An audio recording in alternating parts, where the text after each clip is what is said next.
സംഭവമല്ലേ ഈ ദുനിയാവിൽ ഏറ്റവും റഹ്മത്തുള്ള കാര്യത്തെ അറിയുമെങ്കിൽ ഒത്തുമില്ല. നാട്ടിൽ ഇങ്ങനെ നിൽക്കുക അതേമാതിരിക്ക് നല്ലൊരു പണിയൊക്കെ ആയി നാട്ടിൽ നിൽക്കണ ആ സുഖം ഉണ്ടല്ലോ, അത് വേറെയാണ്.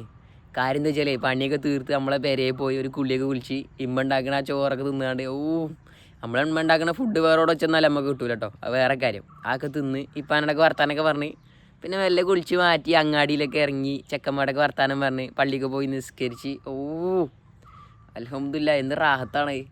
നിങ്ങളൊന്ന് ആലോചിച്ച് നോക്കി, നാട്ടിൽ നിൽക്കണ ആ സുഖം ഉണ്ടല്ലോ വേറെയാണ്. ഇനിയിപ്പോൾ ഇവിടെ മറ്റേ മാങ്ങ ഉണ്ടാകുമ്പോഴും ചക്ക ഉണ്ടാകുമ്പോഴൊക്കെ ആ സീസണിൽ ഓരോന്ന് ഫുള്ള് തിന്നുകാണ്ട് ഈ തൊടുകൂടിയും ഈ കൂടിയൊക്കെ മറിഞ്ഞാണ്ടൊക്കെ പോണ ജീവിതം ഉണ്ടല്ലോ, അതാണ് ജീവിതം. ഞങ്ങളൊരു കാര്യം പറഞ്ഞുതരാം. നമ്മുടെ ജീവിതത്തിലേ നമ്മൾ ഇഷ്ടപ്പെട്ട കാര്യങ്ങൾ ചെയ്യണം. എപ്പോഴേലൊക്കെ നമുക്ക് ടൈം കിട്ടുമ്പോൾ നമ്മൾ ചെയ്യണം.